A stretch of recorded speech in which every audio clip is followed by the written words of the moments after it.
ഏറ്റവും ആദരണീയനായ സഖാവിയൻ ഇപ്പോൾ ഇവിടെ സംസാരിച്ച് ഇറങ്ങിയ വ്യക്തിപരമായി ജ്യേഷ്ഠ സഹോദരതുല്യനായ മലയാളത്തിലെ എണ്ണപ്പെട്ട കഥാകൃത്ത് മുണ്ടൂർ ശ്രീകുമാധവൻ എൻ്റെ തന്നെ ജീവിതത്തിൽ ഇപ്പോഴും ഒരു സഹോദരന്റെ സ്ഥാനത്തിൽ എത്രയോ കാലങ്ങളായി ജീവിതത്തിന്റെ ഭാഗമായിട്ടുള്ള പി കെ മുരളീധരൻ അടക്കം NFP-യുടെ പ്രവർത്തകരും തപാൽ ജീവനക്കാരും മുരളിയുടെ സുഹൃത്തുക്കളും ഒക്കെ ആയിട്ടുള്ള ഒരുപാട് ആളുകൾ കൂടിച്ചേർന്ന സദസ്സാണ്. ഞാനൊരു യാത്ര കഴിഞ്ഞ് വന്ന് ഇടയിൽ ഒരുപാട് തിരക്കുകളിലായിരുന്നെങ്കിലും സുധീർ വന്ന് വിളിച്ചപ്പോൾ ഞാൻ പറഞ്ഞു, മുരളി റിട്ടയർ ചെയ്യുമ്പോൾ നാലാളൊരു നിവൃത്തിയുണ്ടെങ്കിൽ ഞാൻ അവിടെ വരും. പ്രസംഗിക്കാനൊന്നുമല്ല, മുരളിയെ കുറെ കൂടി സമരതീക്ഷ്ണമായ ഒരു പന്ഥാവിലേക്ക് ക്ഷണിക്കാനാണ്. മുരളിയെ പോലുള്ള ഒരാൾക്ക് വിശ്രമിക്കാൻ ഒരു കാലത്തും നേരമുണ്ടാവില്ല. റിട്ടയർമെന്റ് അതിതീക്ഷ്ണമായ സമരങ്ങളിലേക്കുള്ള ഒരു യാത്രയായിരിക്കും. ഇതുവരെ NFP-ക്ക് വേണ്ടിയിട്ടുള്ള പരിപൂർണ പ്രതിബദ്ധതയോടുകൂടിയുള്ള സമരങ്ങളിലാണ് കൂടുതൽ മുരളി ഉണ്ടായിരുന്നതെങ്കിൽ ഇനി മാനവരാശിയുടെ എണ്ണമറ്റ സമരതീക്ഷ്ണമായ കാലങ്ങളിലേക്ക്, അതിന്റെ തീച്ചൂളയിലേക്ക് ഇറങ്ങാണ്, വിശ്രമിക്കാനല്ല.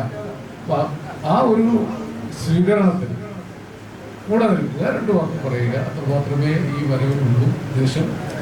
വിശേഷ NFP-യുടെ ദീർഘകാല ബന്ധം NFP-യുമായിട്ട് എനിക്കുണ്ട്. കൃഷ്ണേട്ടൻ മരിച്ചുപോയി. കൃഷ്ണേട്ടൻ എനിക്ക് വളരെ ഇഷ്ടവും സ്നേഹവും അടുപ്പമുണ്ടായിരുന്ന ഉദാഹരണമാണ്. കൃഷ്ണേട്ടൻ ഉണ്ടായിരുന്ന കാലത്ത് പല വേദികളും അദ്ദേഹം ക്ഷണിച്ച് തന്നെ ഞാൻ വന്നിട്ടുണ്ട്. NFP-യുടെ പല സമ്മേളനങ്ങളിലും സംസ്ഥാന സമ്മേളനങ്ങൾ നടക്കുന്നുണ്ട്. ഋഷി ഓരോരുത്തരും, ഞാൻ എല്ലാവരുടെയും പേരെടുത്ത് പറയുന്നില്ല, കേരളത്തിലെ അല്ല ഇന്ത്യയിലെ ഏറ്റവും പ്രധാനപ്പെട്ട തൊഴിലാളികളുടെ മഹത്തായ പ്രസ്ഥാനമാണ് NFP. NFP-യുടെ അംഗീകാരം കേന്ദ്ര ഗവൺമെന്റ് പിൻവലിച്ചത് തിരിച്ച് ആയിട്ടില്ലല്ലോ അല്ലേ? ആയോ? ഇല്ല, NFP-യുടെ അംഗീകാരം സ്വയം 4-ാം തീയതി കഴിഞ്ഞ് തീരുമാനമാക്കാമെന്നിട്ടായിരിക്കും. ഏതായാലും 4-ാം തീയതി കഴിഞ്ഞാൽ പലതും തീരുമാനമാവും. വർത്തമാനം പറയണമെന്നതും തീരുമാനമാവുന്ന ഒരവസ്ഥയാണ്. ഞാൻ എന്നെപ്പോലുള്ള ആളുകൾ സംസാരിക്കേണ്ടി വരുമോ എന്നത് 4-ാം തീയതിക്ക് ശേഷം തീരുമാനിക്കുകയോ തെറ്റിദ്ധരിക്കരുത്. ഞങ്ങളൊക്കെ ഈ വേട്ടയാടപ്പെടുന്നവരുടെ കൂട്ടത്തിൽപ്പെട്ട ആളുകളാണ്. പക്ഷേ നിശബ്ദരായിരിക്കാൻ നമുക്ക് എന്താ അവകാശം? അതൊരു പ്രധാനപ്പെട്ട ചോദ്യമാണ്. നിശബ്ദരായിരിക്കാൻ നമുക്ക് എന്താ അവകാശം? ആ ചോദ്യമാണ് NFP ഉന്നയിച്ചത്. 80% വരുന്ന ജീവനക്കാരുടെ പ്രാതിനിധ്യമുള്ള ഒരു വലിയ സംഘടനയെ, ഇത്രയും ദശാബ്ദങ്ങളുടെ സമര ചരിത്രവും പാരമ്പര്യവുമുള്ള ഒരു സംഘടനയുടെ അംഗീകാരമാണ് ഒരു തരത്തിലുള്ള, അതിന് പറഞ്ഞ കാരണം എന്താണ്? മറ്റേ കർഷക സമരത്തിന് സാമ്പത്തിക സഹായം ചെയ്യുന്നത് അല്ലേ? ആ തരത്തിലുള്ള ആരോപണങ്ങൾ ഉന്നയിച്ചുകൊണ്ട് നിശബ്ദരാക്കാൻ ശ്രമിക്കുന്നു. കുറച്ചു കാലം ആളുകളെ ഭയപ്പെടുത്താൻ ശ്രമിച്ചു. ഭയം ഒരു നിശാവസ്ത്രമാണ്. ഭയം എൻ്റെ നിശാവസ്ത്രമാണ് എന്ന് കമലാസുരയുടെ ഒരു കവിതയുടെ പേരാണ്. അവർ എപ്പോഴും പറഞ്ഞിരുന്നു, ഭയമാണ് എനിക്ക്. ഭയം എന്നത് പലപ്പോഴും ആവിഷ്കരിക്കുന്നതിന്റെ തടസ്സമാണ്. ഇത് എഴുത്തുകാരൻ എന്ന നിലയ്ക്ക്, കലാകാരൻ എന്ന നിലയ്ക്ക് എനിക്ക് പലപ്പോഴും തോന്നാറുണ്ട്. കുറെ എഴുത്തുകാരെ വെടിവെച്ചു കൊന്നു കഴിഞ്ഞാൽ, 10 പേരെ വെടിവെച്ചു കൊന്നാൽ 10,000 താനെ നിശബ്ദരാകും എന്നത് ഫാഷിസം ഇന്ത്യയിൽ നടപ്പാക്കിയ ഒരു കൃത്യമായ അജണ്ടയാണ്. ധവോൽക്കറും ഗോവിന്ദ് പൻസാരിയും തൊട്ട് ഗൗരി ലങ്കേഷ് വരെ എത്രയോ എഴുത്തുകാരെയാണ് അവർ വെടിവെച്ചു കൊന്നതും നിശബ്ദരാക്കിയത്. പെരുമാൾ മുരുകനെ പോലുള്ള എഴുത്തുകാരനെ എഴുത്ത് നിർത്തിക്കാൻ സാധിച്ചു. എഴുത്ത്, സംസ്കാരം, കലാപ്രവർത്തനം. ഞാൻ ഇന്ന് രാവിലെയും മാതൃഭൂമിയിൽ എഴുതിയ ലേഖനം അവസാനിപ്പിച്ചത് കുറച്ച് അനിഷ്ടമായൊരു വാചകം പറഞ്ഞിട്ടാണ്. ആ വാചകം ആവർത്തിക്കുന്നതിൽ തെറ്റിദ്ധരിക്കരുത്. ചെറുപേരയുടെ ചിത്രം അച്ചടിച്ചു വെച്ച വലിയ പോസ്റ്ററുകളുടെ അടിയിൽ മൂലയിലെവിടെയെങ്കിലും ഈ സാംബശിവന്റെയും കലാമംഗലത്തിന്റെയും ഒക്കെ ഫോട്ടോ അടിക്കാതിരിക്കുന്നത് മിതമായ ഭാഷയിൽ പറഞ്ഞാൽ നന്ദികേടാണെന്ന് ഞാൻ ഇന്ന് എഴുതി വെച്ച് മറച്ചു വെക്കാനുള്ളതല്ല. ഇതിനൊക്കെ അറിയാം. നിങ്ങളൊക്കെ കലാ സാംസ്കാരിക രാഷ്ട്രീയം കൊണ്ട് നടക്കുന്നവരാണ്. ഇന്ത്യയിലെ, കേരളത്തിലെ വിശേഷം ഇടതുപക്ഷ സാംസ്കാരിക രാഷ്ട്രീയം ആണ് നമ്മുടെ നാട്ടിൽ മാറ്റമുണ്ടാക്കിയത്. ആ സാംസ്കാരിക രാഷ്ട്രീയമാണ് പിന്നീട് തൊഴിലാളി വർഗ രാഷ്ട്രീയത്തിന്റെ പടർച്ചയിലേക്ക് വളർന്നത്.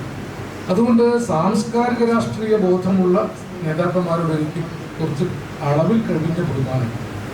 സാഹിത്യം, എഴുത്ത്, കവിത, കല ഒക്കെ കൊണ്ടു നടക്കുന്ന നേതാക്കന്മാരോട് മറ്റുള്ളവരോടുള്ളതിനേക്കാൾ കുറച്ച് കൂടുതൽ ഒരു ബഹുമാനമുണ്ട്. അത് എൻ്റെ ഒരു സ്വഭാവം കൊണ്ടിരിക്കുക. ആ അർത്ഥത്തിൽ മുരളീധരൻ, ടി.കെ. മുരളീധരൻ നല്ല വായനക്കാരനാണ്, നല്ല കലാ സാംസ്കാരിക ബോധമുള്ള ആളാണ്.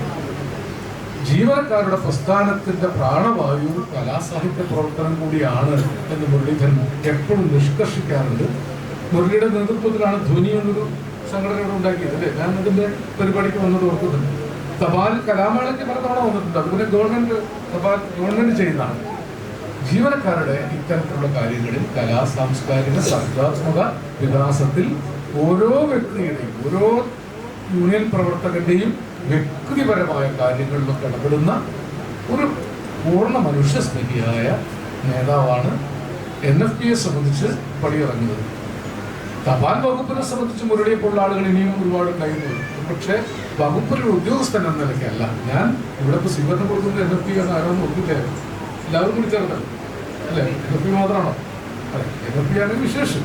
ഒരു തൊഴിലാളി വർഗ നേതാവിന് വേണ്ട എല്ലാ വിശിഷ്ട ഗുണങ്ങളും ഒത്തിണങ്ങിയ ഒരാളാണ് നിങ്ങളുടെ ആ മേഖലയിൽ. അദ്ദേഹം സംസ്ഥാന കൺവീനറാണ്, NFPയുടെ സംസ്ഥാന കൺവീനറാണ്. കേന്ദ്ര അസിസ്റ്റന്റ് സെക്രട്ടറിയാണ്. കേന്ദ്ര ജീവനക്കാരുടെ കോർഡിനേഷന്റെ കൺവീനറോ സെക്രട്ടറിയാണ്. അങ്ങനെ ദേശീയ തലത്തിൽ തന്നെ അംഗീകാരമുള്ള ഒരു തൊഴിലാളി വർഗ നേതാവാണ്. അങ്ങനെ ഒരാൾ ഇനി ഉള്ള കാലങ്ങളിൽ ഉണർന്നിരിക്കുന്ന കാര്യത്തിൽ എനിക്ക് സംശയം. ഞാൻ നേരത്തെ സൂചിപ്പിച്ചു, 4-ാം തീയതി കഴിഞ്ഞാൽ ചിലപ്പോൾ നമുക്ക് സങ്കല്പിക്കാൻ കഴിയാത്ത സമരങ്ങൾ നടത്തിക്കൊണ്ട് മാത്രമേ മനുഷ്യരായിട്ട് നമുക്ക് ജീവിക്കാൻ പറ്റൂ എന്ന് വരാം. ചിലപ്പോൾ മറിച്ചും വരാം. കാരണം ഫാഷിസം അതിൻ്റെ ഒരു പ്രതിസന്ധിയെ നേരിട്ട് കൊണ്ടിരിക്കുന്ന സമയമാണ്.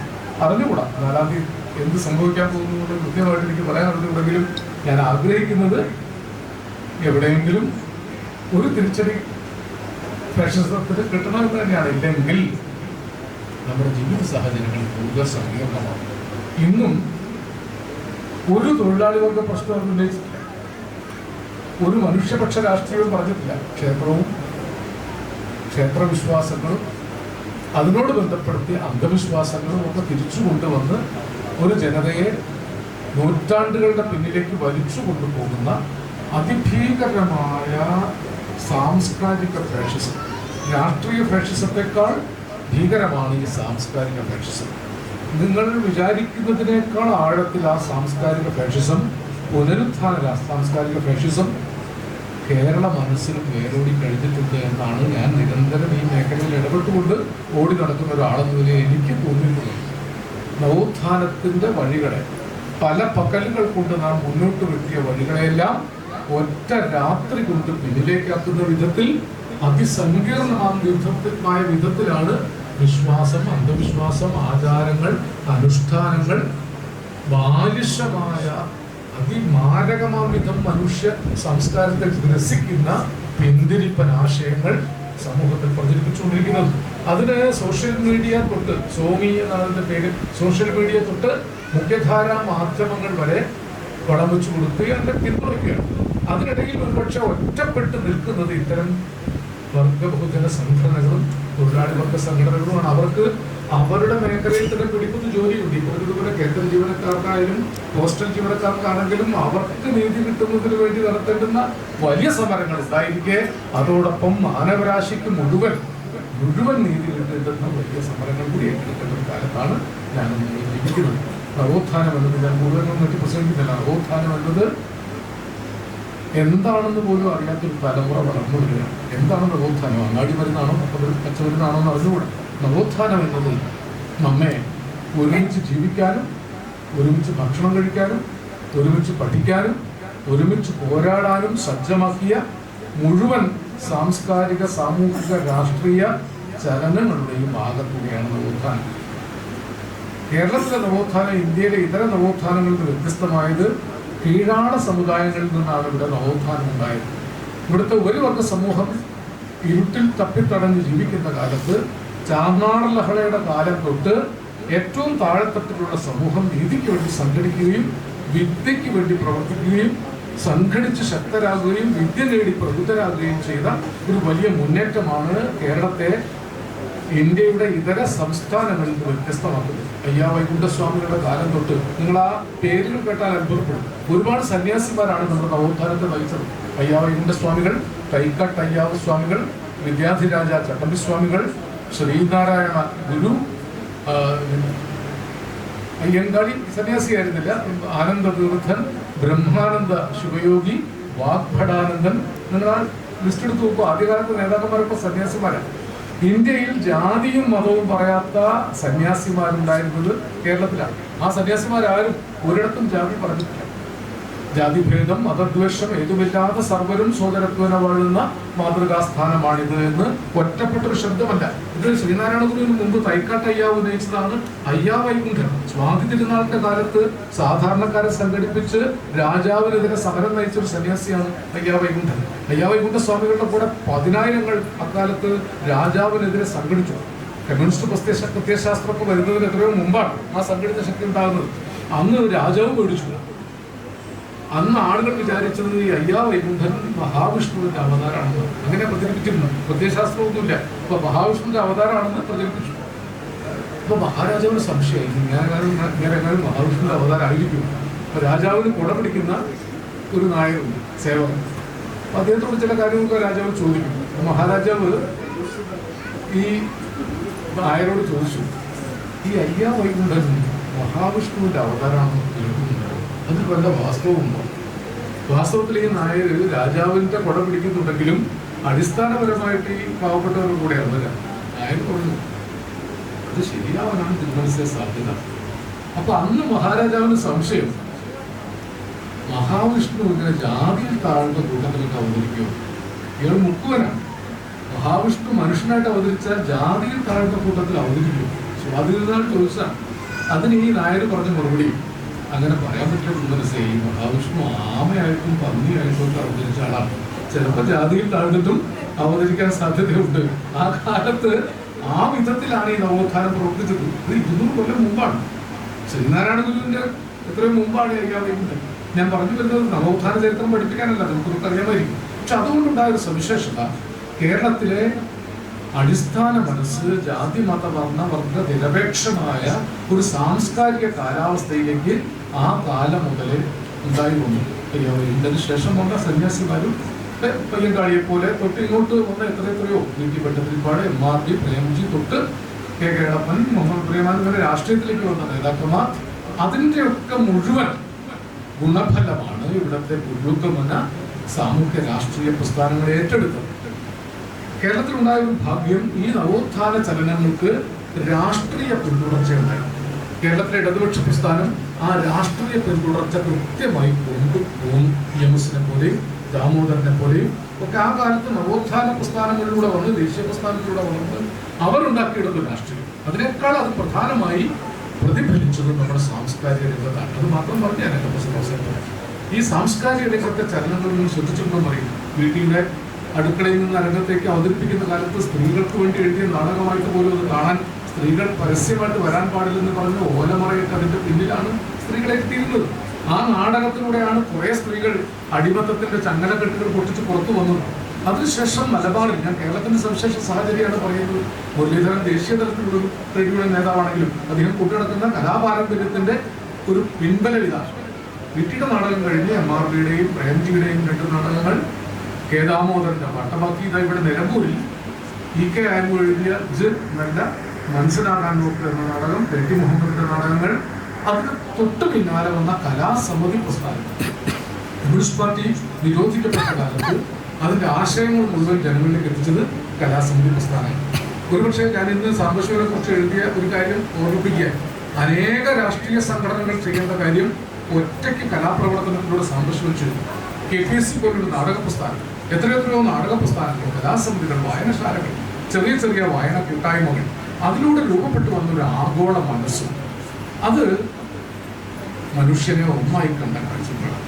അതാണ് ഒരുപക്ഷെ മുരളിയെ പോലൊരു രാഷ്ട്രീയ നേതാവിന്റെ അബോധത്തിൽ പ്രവർത്തിക്കുന്നത്. അതൊരു രാഷ്ട്രീയ പ്രവർത്തകനായതുകൊണ്ട് മാത്രം കിട്ടുന്നുണ്ടല്ല, സാംസ്കാരിക അടിത്തറയുള്ള ഒരു രാഷ്ട്രീയ പ്രവർത്തകനാണ്. അങ്ങനെയുള്ള ആളുകളുടെ എണ്ണം കുറഞ്ഞു വരികയാണ്. നമ്മൾ തിരിഞ്ഞു നോക്കേണ്ടതുണ്ട്, ഇടയ്ക്കൊന്ന് തിരിഞ്ഞു നോക്കണം. തിരിഞ്ഞു നോക്കേണ്ടത് 3000 കൊല്ലം പിന്നിലേക്കല്ല, കഴിഞ്ഞ നൂറ്റാണ്ടിലേക്ക് തിരിഞ്ഞു നോക്കി, 3000 കൊല്ലം വീട്ടിലേക്ക് തിരിഞ്ഞു നോക്കിയാൽ കുഴപ്പം, നിങ്ങൾ ഏതെങ്കിലും രാമജന്മഭൂമിയിൽ പോയി തിരിച്ചു വരാൻ പറ്റില്ല.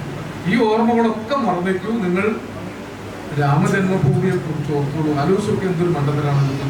ഇത് പറഞ്ഞതിനാണ് എനിക്കെതിരെ ഒരു ആക്ഷേപം ഉണ്ടായിരുന്നത്. കവിയുടെ മനസ്സിൽ ജനിച്ച ഒരു കഥാപാത്രം 21ാം നൂറ്റാണ്ടിലെ ഇന്ത്യൻ രാഷ്ട്രീയത്തെ സ്വാധീനിച്ചുകൊണ്ടിരിക്കുകയാണ്, ഇപ്പോഴും പ്രചരിപ്പിച്ചുകൊണ്ടിരിക്കുന്നത്. അത് മാത്രമാണ്, അല്ലാതെ മനുഷ്യന്റെ പ്രശ്നങ്ങളൊന്നുമില്ല. കോവിഡ് കാലത്ത് ഭക്ഷണം കിട്ടാതെ വിശന്നു പൊരിഞ്ഞ് മനുഷ്യർ ദേശാടനം നടത്തി, ഇവിടേക്കൊക്കെ തെറ്റിദ്ധരിച്ച് നടന്ന് റെയിൽവേ ട്രാക്കിൽ മരിച്ചു പോയതൊക്കെ നിങ്ങൾ ഉത്തരവിൽ കണ്ടു. കേരളത്തിൽ പക്ഷേ ഒരാളും പട്ടിണി കിടന്നില്ല. സമൂഹ അടുക്കളയിൽ നിന്ന് ഭക്ഷണം എത്തിച്ചു കൊടുത്തു, 108 ആംബുലൻസ് രോഗിയുടെ വീട്ടിൽ കൊണ്ടുപോയി ചികിത്സിച്ച് ഭേദമാക്കി.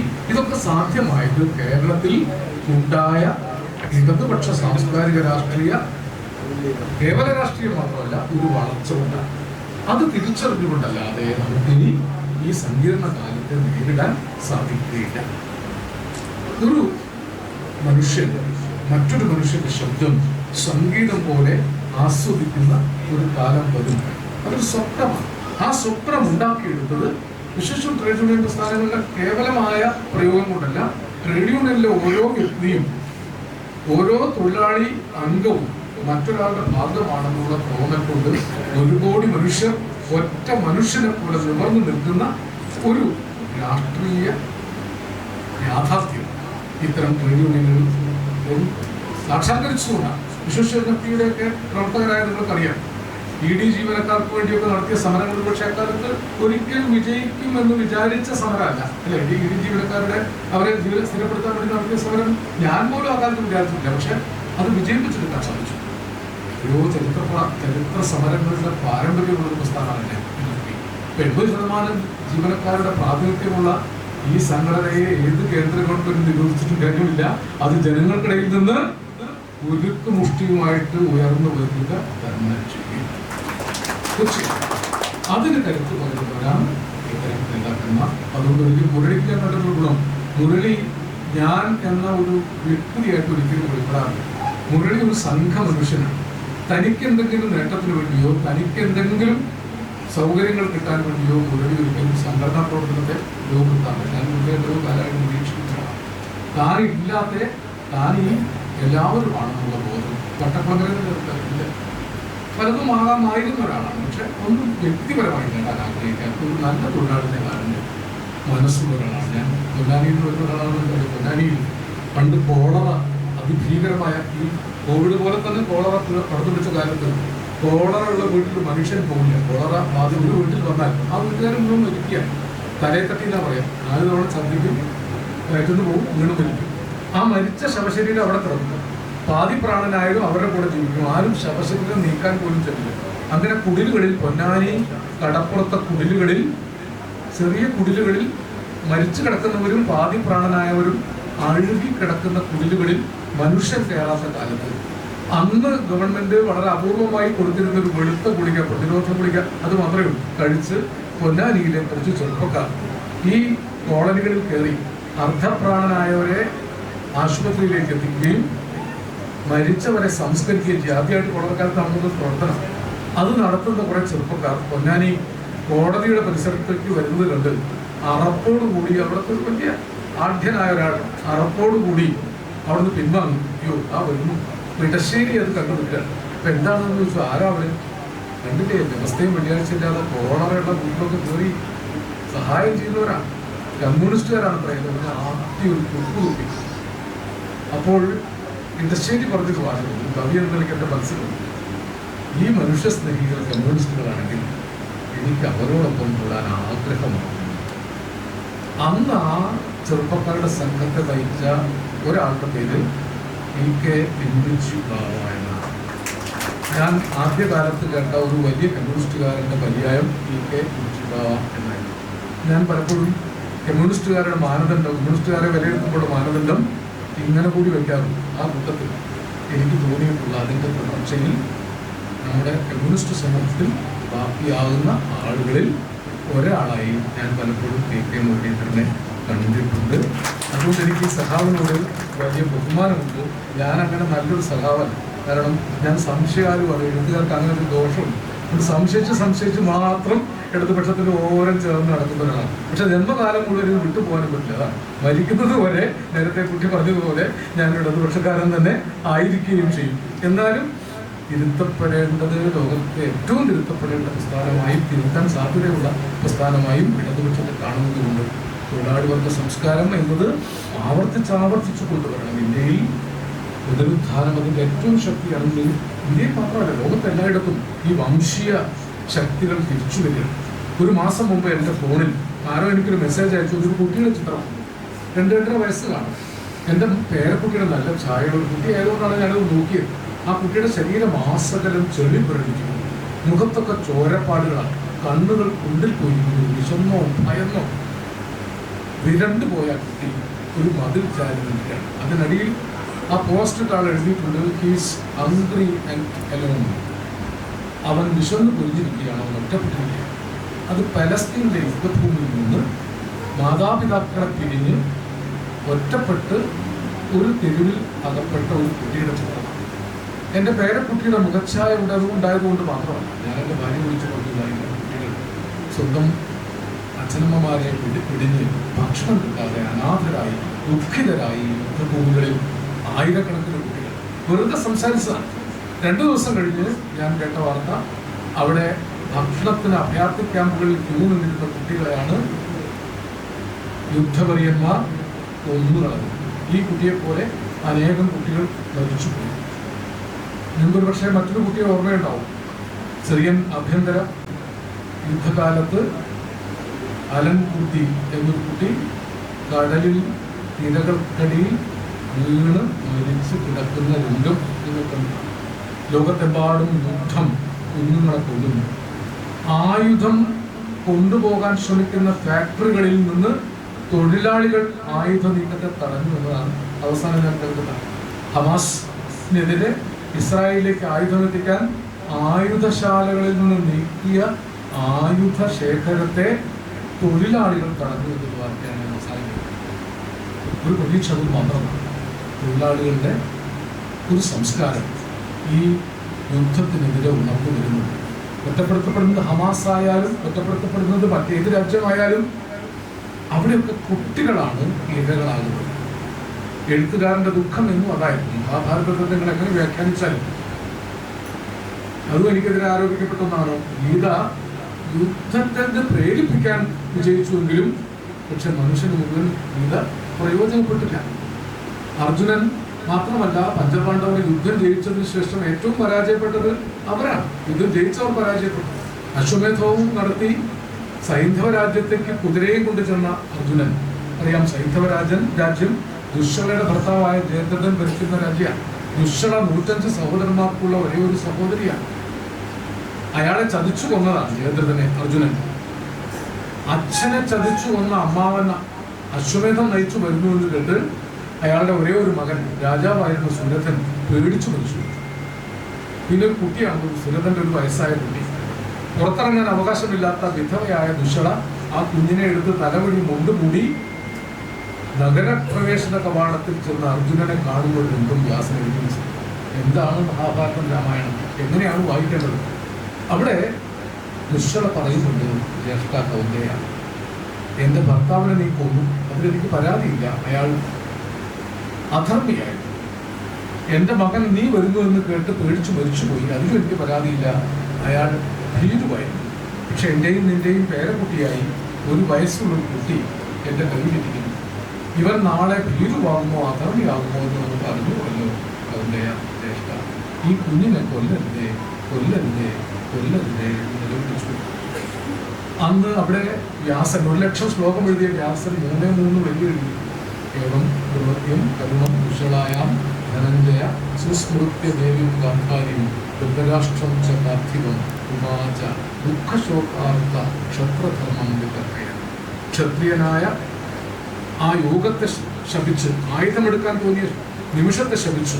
പിതാവിന് സമാനനായിരുന്ന ധൃതരാഷ്ട്രം സ്മരിച്ചു, അമ്മ തന്നെയായിരുന്ന ഗാന്ധാരിയെ സ്മരിച്ച് ഒരു വാക്ക് പോലും പുറത്തേക്ക് വരാതെ തൻ്റെ സഹോദരിയെ പലപാട് തലോടിക്കൊണ്ട് നിന്നു. ഇതൊരു ദുരന്തം. ഈ 2 കൃതികളും രാമായണമായാലും മഹാഭാരതമായാലും അരുത്, കൊല്ലരുത്, വേദനിപ്പിക്കരുത് എന്നാണ് പഠിപ്പിച്ചത്. നിഷാദ പ്രതിഷ്ഠാത്വമകമശ്വതി സമ യത്രൗച വിപുനാദേകമവധി കാമമോഹം. ഒരു പക്ഷിയെ കൊല്ലരുത് എന്നാണ് മഹർഷി ഉറക്ക നിലവിളിച്ചത്. ഭാരതീയ പാരമ്പര്യത്തെക്കുറിച്ച് 1000 തവണ വീൺവാദം പറയുന്ന ഇവരോട് നമ്മൾ ഓർമ്മിപ്പിക്കേണ്ടതുണ്ട്.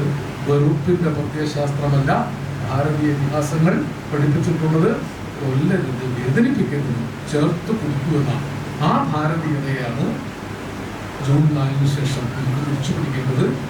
ഭാരതീയത എന്ന് കേട്ടാൽ പേടിക്കേണ്ടതില്ല. 140 കോടി ഭാരതീയർക്കും ഒരുപോലെ അവകാശമുള്ള ഒരു ഭാരതീയ സംസ്കൃതി രാഷ്ട്രീയ അധികാരത്തിൽ വരണം. മറ്റൊരു ഇന്ത്യ സൃഷ്ടിക്കപ്പെടണം. എല്ലാം വെട്ടിയിലായി കഴിയും, അതിനുള്ള ഒരുക്കമായി കഴിഞ്ഞത് എനിക്ക് അറിഞ്ഞുകൂടാ. മറ്റൊരു ഇന്ത്യ സൃഷ്ടിക്കപ്പെടും എന്ന് പ്രതീക്ഷിക്കുന്ന, ഒരുപക്ഷെ ഹോപ്പിംഗ് എഗൻസ്റ്റ് ഹോപ്പ്, പ്രതീക്ഷയ്ക്കെതിരെ പ്രതീക്ഷിക്കുന്ന ഒരു എളിയ സാംസ്കാരിക പ്രവർത്തനങ്ങളിൽ അത്തരം സമര പഥങ്ങളിൽ അവനവന് വേണ്ടിയല്ലാതെ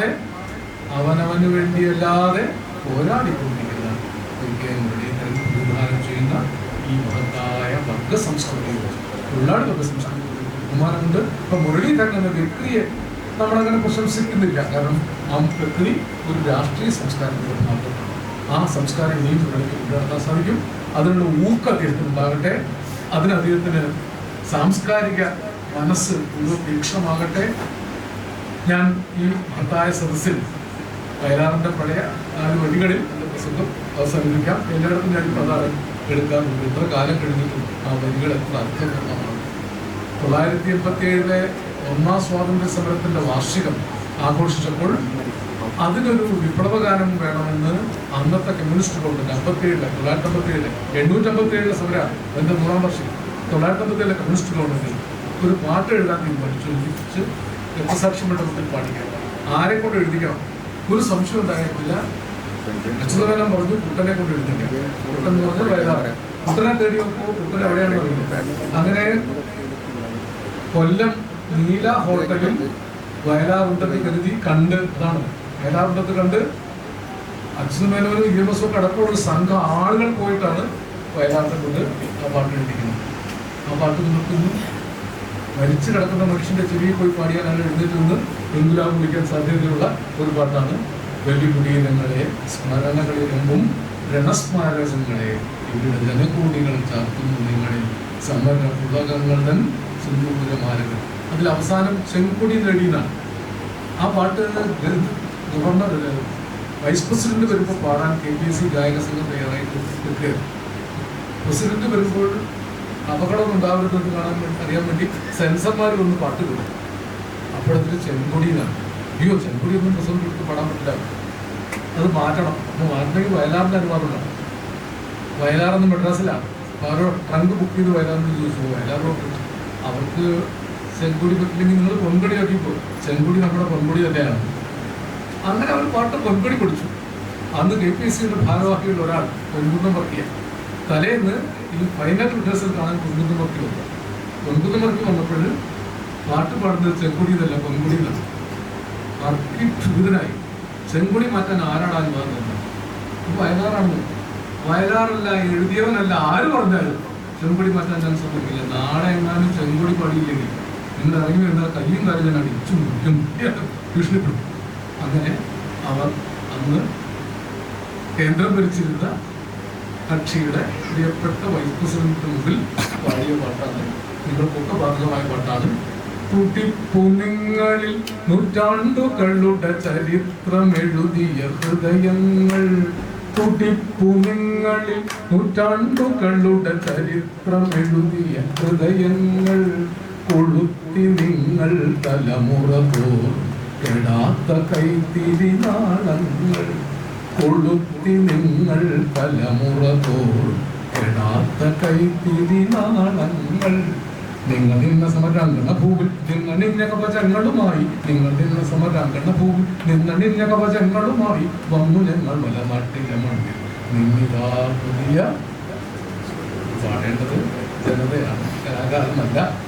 അത് മാറ്റാൻ ആര് ശ്രമിച്ചാലും മാറുകയില്ല. ചരിത്രത്തിന്റെ അനേകം ഇടങ്ങളിൽ സ്വജീവിതം വേണ്ടെന്ന് വെച്ച് പലരും രക്തസാക്ഷികളായ മനുഷ്യർ ചങ്കിലെ ചോര കൊണ്ട് നിറം പകർന്ന് വരും കാലത്ത് മാനവികത്തിന് വേണ്ടി വേണ്ടി, സമത്വത്തിന് വേണ്ടി നടത്തിയ എണ്ണമറ്റ പോരാട്ടങ്ങളിൽ മുന്നിൽ നടന്ന എൻ്റെ പ്രിയപ്പെട്ട മോഡി സഖാവിൻ്റെ ആശംസയായിരുന്നു ഈ പാട്ടുകൾ ഞാൻ പറയുന്നത്. നമ്മൾ തോൽക്കുകയില്ല, തൊഴിലാളികൾക്കും തോറ്റിട്ടില്ല, തോറ്റ ചരിത്രം കേട്ടിട്ടില്ല.